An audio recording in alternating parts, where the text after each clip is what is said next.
नमस्कार, मैं विशु और आज दिनांक 23 सितंबर 2025 के बाढ़ समाचार में आप सभी का स्वागत करता हूं। हर रोज की तरह आज भी हम देश में हो रही मौजूदा बाढ़ की स्थिति और केंद्रीय जल आयोग द्वारा जारी एडवाइजरीज और फ्लड बुलेटिन के बारे में चर्चा करेंगे। आइए आज का बुलेटिन शुरू करते हैं। राहत की बात है कि आज दोपहर तक केंद्रीय जल आयोग की रेड बुलेटिन रिपोर्ट के अनुसार किसी भी नदी में रेड अलर्ट यानी अत्यधिक बाढ़ की स्थिति नहीं है, जबकि झारखंड, उत्तर प्रदेश, बिहार, कर्नाटक, महाराष्ट्र, राजस्थान, असम और पश्चिम बंगाल के कई जिलों में ऑरेंज अलर्ट जारी है। इन प्रदेशों में कई प्रमुख नदियां जैसे कि गंगा, गंडक, बूढ़ी गंडक, कोसी, दरदा, बागमती, कमलाबलान, फुलहड़, परमान, कालीसिंध, घाघरा, राप्ती, रोहिन, मंजीरा, बीमा, सीना और धनसिरी खतरे के निशान से ऊपर बह रही हैं। जलस्तर और आगामी पूर्णमान से जुड़ी विस्तृत जानकारी के लिए आप हमारे ऑफिशियल वेबसाइट पर विजिट कर सकते हैं, जिसका लिंक नीचे स्क्रीन पर उपलब्ध है। आगे बढ़ने से पहले बात करते हैं पिछले 24 घंटों में वर्षा के आंकड़ों के अनुसार प्रमुख वर्षा प्रभावित क्षेत्रों के बारे में, जो कुछ इस प्रकार हैं।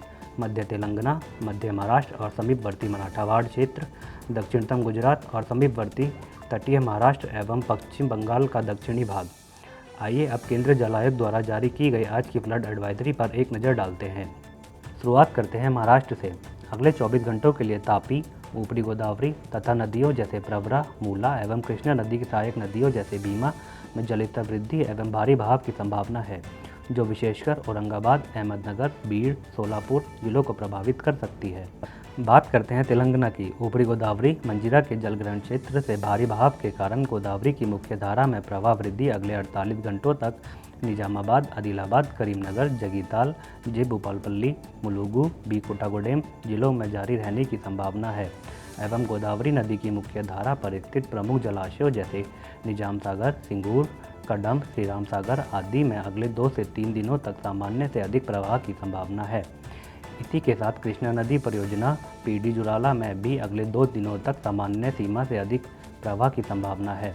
अब रुख करते हैं उड़ीसा की ओर। भारी वर्षा के साथ जलस्तर वृद्धि एवं बाढ़ जैसी स्थिति की संभावना बुराबलंग, ब्राह्मणी और बैतरानी नदियों में मयूरभंज, क्योंझर, संबलपुर और सुंदरगढ़ जिलों में अगले 48 घंटों तक रहने की संभावना है। महानदी की सहायक नदियों जैसे बसुंधरा, बेड़न, ईब में जलस्तर वृद्धि और सामान्य से अधिक बाढ़ की स्थिति सुंदरगढ़ और झारसुगुड़ा जिलों में अगले 2 दिनों तक रहने की संभावना है। इसी के साथ ओडिशा के दक्षिणी भागों में कोलोब, इंद्रावती नदियों में जलस्तर वृद्धि एवं सामान्य से अधिक बाढ़ की स्थिति कोरापुट और मलकानगिरी जिलों में अगले 2 दिनों तक हो सकती है। इसके अलावा हीराकुंड जलाशय में सामान्य से अधिक प्रवाह की संभावना है। आइए अब बात करते हैं झारखंड की। झारखंड में स्वर्णरेखा नदी एवं ब्राह्मणी, बैतरानी की सहायक नदियों जैसे शंख, देव, उत्तर कोयल, कंकुआ, खड़खई में जलस्तर वृद्धि एवं सामान्य से अधिक बाढ़ की स्थिति अगले 2 दिनों तक सिमडेगा, पश्चिम सिंहभूम, पूर्वी सिंहभूम एवं सरायकेला जिलों को प्रभावित कर सकती है। वहीं बात करते हैं छत्तीसगढ़ की, जहां कांकेर, नारायणपुर जिलों में इंद्रावती, बरधा नदियों में भारी बहाव एवं सामान्य से अधिक बाढ़ जैसी स्थिति अगले 2 दिनों तक रहने की संभावना है। महासुमंद, गरियाबंद, धमतरी जिलों में महानदी एवं उसकी सहायक नदियों में भी जलस्तर वृद्धि की संभावना है। इसके अलावा रविशंकर बांध में भी अगले 2 दिनों तक सामान्य से अधिक प्रवाह की अपेक्षित है। वहीं पश्चिम बंगाल में अगले 2 दिनों तक बंकुरा, झाड़ग्राम, पश्चिम मेदिनीपुर जिलों में कांसाबस्ती, स्वर्णरेखा नदियों तथा दामोदर नदी की सहायक नदियों में जलस्तर वृद्धि और सामान्य से अधिक बाढ़ जैसी स्थिति रहने की संभावना है। नागरिकों से अपील है कि वे नदी किनारे जाने से बचें, प्रशासनिक निर्देशों का पालन करें और सतर्क रहें। आइए अब जानते हैं अगले 3 से 4 दिनों का परिदृश्य। निम्न दाब क्षेत्र के प्रभाव से कोलाब, इंद्रावती, सबरी तथा आंध्र प्रदेश की पूर्ववाहिनी नदियों में सामान्य से अधिक बाढ़ की स्थिति की संभावना है। विशेषकर एलुरु, पूर्वी गोदावरी, अलूरी, सीतारामराजू, प्रकाशम, पलनाडु, एनटीआर जिलों में उपयुक्त नदियों एवं जिलों में स्थित परियोजनाओं का संचालन एसओपी के अनुसार सुनिश्चित किया जा सकता है।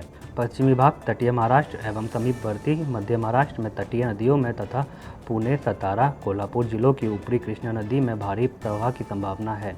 महाराष्ट्र और तेलंगाना के कृष्णा बेसिन की श्रृंखलाबद्ध बांधों में अगले 3 से 4 दिनों तक सामान्य सीमा से अधिक प्रवाह की संभावना है।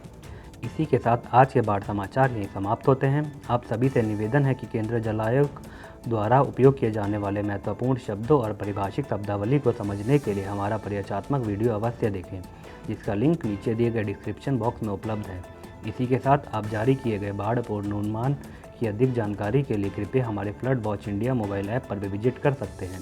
सूचित रहें, सुरक्षित रहें और अब हम आपको अगले बुलेटिन में मिलेंगे। तब तक के लिए धन्यवाद।